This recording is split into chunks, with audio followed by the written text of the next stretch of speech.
Kita lihat bahwa dunia hari-hari ini banyak orang yang tidak seperti yang di atas. Barang siapa tidak mengasihi, ia tidak mengenal Allah, sebab Allah adalah kasih. Banyak hal terjadi, orang saling membunuh, bahkan hari-hari ini dengar pembunuhan yang luar biasa ya. Yang terakhir anak mahasiswa salah satu kampus ternama kan, membunuh temannya, bahkan dimasukin di bawah tempat tidurnya di dalam plastik. Luar biasa. Hal-hal yang luar biasa, di luar nalar. Bahkan kalau anak zaman sekarang di luar nurul ya katanya. Padahal nurul itu, nur itu adalah cahaya gitu kan. Jadi orang melihat bahwa sudah tidak ada lagi kasih. Yang ada malah hanya bagaimana aku dan dia menguntungkan aku atau tidak. Ada satu buku yang aku baca zaman masih kuliah, namanya Anak Perdamaian. Buku Anak Perdamaian itu kisah nyata yang terjadi di Papua. Pada tahun 1973 itu di Sentani masih orang makan orang. Karena kejadian itu masih di tahun 70-an, di mana seorang misionaris berjuang mencari tahu bagaimana menyampaikan kasih Bapa kepada warga di Papua. Karena pada saat itu di tempat yang dia layani, di sana justru malah orang yang makin gemuk digemukkan untuk disembelih. Jadi makin gemuk kayak Kaheski ini makin semangat di zaman itu gitu kan. Wah ini dagingnya baik. Dan siapa yang orang yang berhasil makin dekat hubungannya, bagaimana kasih Bapa bisa disampaikan di warga Papua itu. Kalau teman-teman merujuk kembali ke kisah Yesus, mereka akan kira-kira mengeluk-elukan siapa? Yudas. Karena Yudas berhasil menjual, membunuh, menyalibkan juru selamat. Nah, kayak disebut buku Anak Perdamaian. Bagaimana seorang misionaris melihat cara dia harus memberitakan firman Tuhan di situ.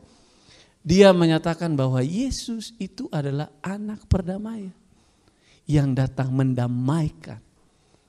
Sehingga orang-orang di zaman itu di Papua bisa menerima. Dan lihat, hari ini Papua jadi apa? Jadi daerah yang paling banyak orang mengenal Kristus kan? Tahun 1973 loh teman-teman, Bapak Ibu sekalian kalau baca bukunya. Saya merekomendasikan rekan-rekan yang memang punya pelayanan misi, bahkan mengatakan ingin bermisi di Indonesia, buku yang paling baik dibaca adalah Anak Perdamaian. Karena itu buku yang memang dilakukan pelayanannya ada di Indonesia. Konteksnya di Indonesia. Yang level kontekstualnya itu benar-benar harus mencari cara sangat kontekstual. Dan hari ini kita lihat seberapa besar kasih Tuhan kepada kita. Karena Tuhan mengatakan juga, barang siapa tidak mengasihi, ia tidak mengenal Bapa. Allah terlebih dahulu mengasihi kita. Dalam hal inilah kasih Allah nyatakan di tengah-tengah kita, yaitu bahwa Allah telah mengutus anaknya yang tunggal di dalam dunia supaya kita hidup olehnya. Inilah kasih itu, bukan kita yang telah mengasihi Allah, tapi Allah yang telah mengasihi kita dan telah mengutus anaknya sebagai pendamaian bagi dosa-dosa kita. Lihat, coba renungkan kembali kayak tadi Anak Perdamaian itu. Seorang yang diutus untuk menebus dosa ada di dalam kampung yang ada, kita harus memberitakan itu kepada orang-orang yang mereka akan amazed sekali dia berhasil membunuh orang yang harusnya menebus dosa kita. Tapi saya juga amazed sekali dengan misionaris. Saya lupa misionarisnya itu dari Amerika kalau nggak salah. Dia berhasil menyampaikan pesan Yesus sebagai seorang pendamai, penebus bagi mereka. Ketika orang-orang menaruh hati, ketika Tuhan menaruh hati kepada kita, apapun Tuhan bisa lakukan. Berita keselamatan dari Kristus bagi kita, ya ujuk-ujuk aja kepada kita. Karena dia mengasihi kita, bukan karena kita yang punya kerja keras apa gitu kan. Tapi Allah adalah kasih. Ketika dia turun ke dunia ini, ketika dia mengutus Yesus ke dunia ini, ketika dia menciptakan manusia dan manusia jatuh di dalam dosa, dia sudah menaruh hati mengasihi kepada manusia. Yang terjadi di kitab Kejadian ketika manusia jatuh dalam dosa, apa yang Tuhan lakukan? Manggil kan? Ketika manusia jatuh dalam dosa, Tuhan mencari. Karena Tuhan apa? Tuhan mengasihi. Dan bahkan di waktu manusia jatuh dalam dosa, Tuhan sudah menyiapkan rencana penebusannya karena dia mengasihi kita. Karena ini Allah telah mengasihi kita dan yang telah mengutus anaknya sebagai pendamaian bagi dosa-dosa kita. Bukan karena apa hasil usaha kita. Barang siapa tidak mengasihi, ia tidak mengenal Allah, sebab Allah adalah kasih. Panggilan kita melayani itu karena didasarkan oleh kasih. Karena kampus Merdeka semua orang ngejar dapat sertifikat. Masa libur daripada liburan mending ambil magang. Kenapa pengen magang? Aku pengen dapat nilai biar cum laude gitu kan. Harusnya dipikirkan, kenapa saya ada di tempat ini? Kenapa saya ada di tempat yang orang-orang membutuhkan? Atas dasar apa? Atas dasar karena ketika atas dasarnya kasih, nilai pun Tuhan akan kasih berlipat kali ganda. Karena teman-teman kalau berdasarkan kasih, teman-teman gak akan lakukannya setengah-setengah, iya kan? Kalau karena kasih, karena kita mengasihi, kita gak akan lakukan setengah-setengah. Bukan karena kasih terus, wes rapopo aku neng gereja wae aku rasa belajar. Aku gak usah belajar karena aku wes neng gereja wae, aku wes percaya pada Tuhan. Enggak. Kalau dasar kita adalah kasih, kita pasti enggak akan setengah-setengah. Kita akan ke gereja dan kita juga akan mengambil bagian di dalam pelajaran yang sungguh-sungguh. Yohanes 4 ayat 8. Lakukanlah semua itu karena kasih. Karena apa? Allah sifatnya adalah kasih. Tuhan saat penciptaan, baca Kejadian 1 berkata seperti apa? Hendaklah kita menciptakan manusia serupa dan segambar Allah. Berarti sifat Allah yang adalah kasih itu harusnya juga menjadi sifat siapa? Sifat siapa? Sifat manusia. Tapi hari-hari ini kalau teman-teman lihat di TV, kayak berasa setan tugasnya diambil alih sama manusia. Beneran? Kalau bisa setan resign, setan kayaknya resign aja karena lihat manusia lebih setan daripada setan gitu kan. Iya enggak? Hari-hari ini tuh lihatnya luar biasa. Padahal kita itu adalah anak Allah, sifat Allah yang kita warisi. Hari-hari ini luar biasa. Kalau lihat di Twitter tuh bahkan orang ada komen, kayaknya setan kalau lihat manusia pengen resign deh dia tuh. Karena udah lebih setan daripada setan itu sendiri. Manusia malah makin gila hari-hari ini. Makanya rekan-rekan sekalian, hari ini saya cuma mau satu katakan bahwa mempraktekkan kasih Bapa kita harus kenal. Kasih itu adalah sifat Allah. Dan kita adalah anak Allah yang diciptakan serupa dan segambar dengan Allah. Yang berarti kasih Allah itu sudah ada benihnya di dalam diri kita. Harusnya kita lebih banyak mengasihi. Kita berapa orang hari ini? Tapi kalau satu orang bisa mengasihi minimal 5 orang. Dan 5 orang yang dikasihi mengasihi lagi satu orang minimal 5 orang. Bayangkan berapa kuat kasih itu bisa tersebarkan ke seluruh dunia. Gak usah banyak lebar datang ngomong bertobat, kerajaan Allah sudah dekat. Kamu percaya Yesus karena kamu bisa diselamatkan, gak usah. Tapi tunjukkanlah kasih.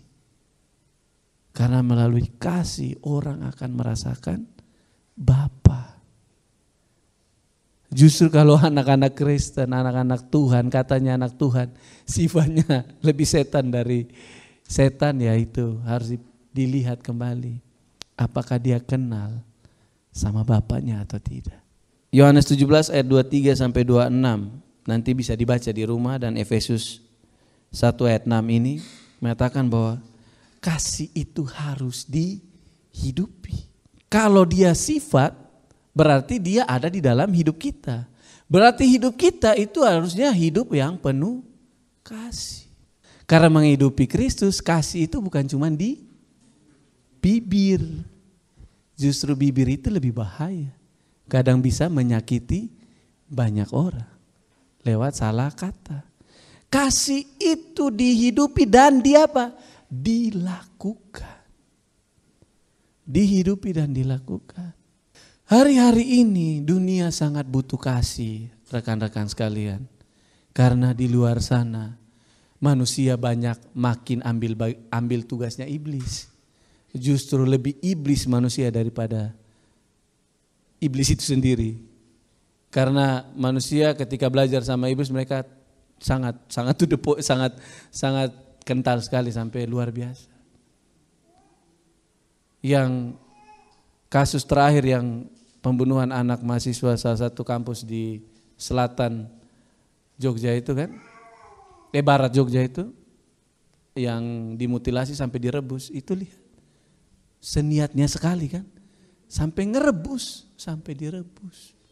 Supaya apa Bu tahu merebus? Buat ngilangin sidik jari si korbannya, tapi dia lupa dia punya sidik jari yang nempel di situ, ya kan? Coba dia rebus sekalian sama jarinya biar sidik jarinya juga hilang gitu kan? Segitunya jahatnya.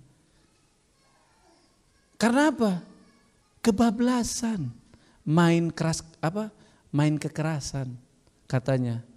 Karena ada penelitian kepada pribadi perilaku yang menyimpang kata polisi gitu kan.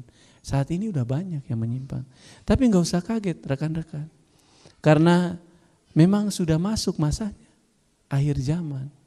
Sodom dan Gomora sekarang udah lihat aja di mana-mana. Pacaran itu yang sempat ngetren di Jakarta itu apa namanya? Citayam Fashion Week itu kan. Udah jalan. Pacarnya namanya siapa gitu kan. Saya sedih lihatnya. Dan di Yogyakarta bentar lagi kayak gitu. Kota pelajar, apakah kotanya benar-benar terpelajar? Ataukah apa? Kota pelajar apakah benar-benar terpelajar? Di Kupang lebih ngeri lagi, kota kasih kan? Kota kasih. Tapi kalau di Jakarta yang tukang tagih hutang orang NTT gitu kan, orang dari Indonesia Timur. Banyak orang-orang dari kita. Tapi itu juga kalau kita perhatikan, kalau rekan-rekan semua mempraktekkan dan menghidupi kasih, pasti berhutang pun gak akan nunggak. Ya kan, kredit motor gak mungkin nunggak sehingga harus ada debt collector. Makanya Bapak Ibu sekalian, ketika kita menghidupi kasih, kita akan melakukan apa yang sesuai dengan Kristus sudah tunjukkan bagi kita. Hidup secukupnya, hidup sesuai dengan perintah Tuhan, mengasihi lebih banyak, disiplin penting sekali. Tapi perlu juga mereka merasakan ada kasih Kristus di dalam situ, ada powerful yang mereka rasakan. Mbak Asi ketika bekerja di tempatnya saat ini atau ketika kuliah, orang melihat ada kasih di situ, ada sesuatu yang berbeda yang dia hidupi. Kayaknya kalau Kak Sekar datang tuh hatinya tenang. Kayaknya kalau Kak Sekar ada tuh kita lihat ada sesuatu. Nah itu. Karena apa? Karena kita menghidupi kasih. Dan kita bukan hanya sekedar menerima. Karena mengetahui sifat kasih, sifat Allah adalah kasih. Tapi kita menghidupinya. Kasih itu membebaskan. Hari-hari ini banyak tantangan kehidupan. Tadi saya bilang luar biasa. Orang sekarang kalau teman-teman main-main ke Amplas, pasti ada lihat cowok sama cowok gandengan gitu kan. Satunya gayanya maco, satunya maco juga tapi celananya agak sedikit turun gitu kan. Terus jalannya agak miring gitu tangannya. Ada Adam, ada Steve gitu kan. Kalau padahal Tuhan ciptakan kan Adam dan Eve. Tapi sekarang Adam sama Steve jalan bareng. Udah banyak terang-terangan. Di Instagram, di TikTok kan banyak tuh. Anak kecil di Thailand aja dandanannya udah kayak perempuan padahal dia laki-laki. Ya, hari ini tantangan tuh banyak. Tantangan bukannya soal gender. Kalau saya ngomong gini panjang lebar nanti orang aktivitas LGBT akan protes gitu kan. Itu adalah hak asasi, pilihan. Tapi kita, Tuhan melihat mereka seperti apa? Melihat mereka seperti Tuhan mengasihi kita. Kita melihat mereka, melihat bahwa ada perilaku yang perlu kita doakan. Bahwa kemajuan zaman hari ini gak bisa kita bendung. Kemajuan teknologi gak bisa bilang HP itu iblis, HP itu setan, teknologi itu setan, gak bisa. Kita gak bisa membendung. Yang bisa membuat kita semua adalah mengenal Kristus, menghidupi Kristus, dan kenal Kristus yang sudah membebaskan. Aku pengen nih kayak cewek-cewek yang lain gitu kan, pakai baju yang seksi-seksi, terus posting-posting di Instagram, terus besok followersku jadi tambah banyak. Sekarang kan lihat toh, followers kalau yang cantik sering pakai baju tank topan aja di Instagram pasti followersnya ratus ribuan kan, ya kan? Dan tantangan sekarang apa? Ketika mau menggait followers kan kita berarti meminta tuntutan pasar. Orang mau seperti apa? Oh, kamu harus terlihat seperti ini. Cowok-cowok tuh yang ganteng kalau pakai batik gitu kan. Rambutnya rada kriwel dikit.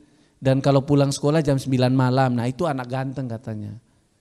Golek pacar sing duwe motor gitu kan. Nanti udah sayang kamu aku yang antar jemput tapi pakai motormu. Sekarang banyak seperti itu. Dan bukan hanya sekarang, dari zaman dulu ya. Banyak persoalan-persoalan seperti itu terjadi.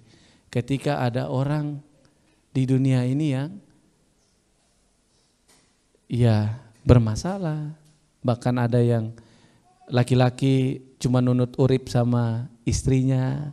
Atau istri cuman wah pokoknya aku gak mau sama Kak Doni. Aku mau kalau mau ngelamar aku minimal gajinya 2 digit. Nanti uang apa? Uang belanja 5 juta. Uang buat ke salon 10 juta. Terus Kak Doni langsung jawab, kalau duitku sebanyak itu jodohku bukan kamu ya katanya ya. Pasti aku cari Luna Maya atau siapa gitu kan. Cari artis gitu kan. Iya. Sekarang itu tantangannya. Dunia nunjukin banyak banget. Gaji 2 digit Kak. 2.500 2 digit Kak. 2.500 euro Kak. Woi itu.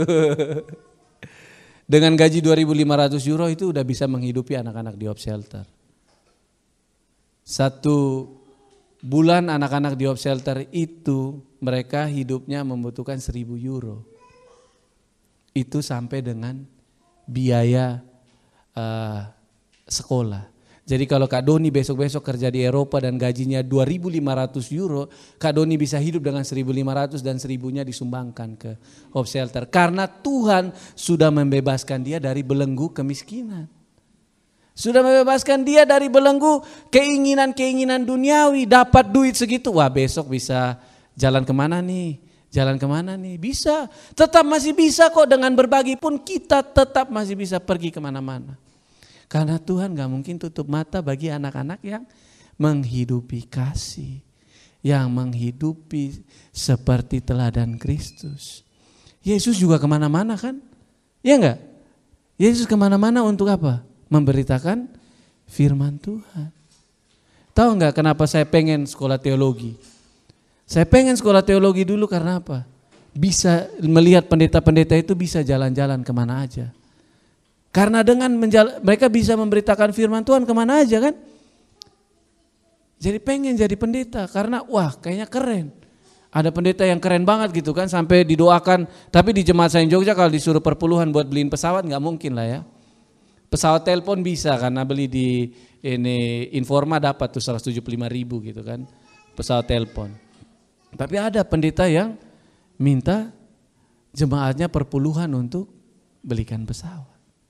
Tapi ya Saya ngelihat bahwa pendeta-pendeta keren bisa kemana-mana kan. Dan ketika kita masuk ke sekolah teologi dan melihat bahwa oh luar biasa ya.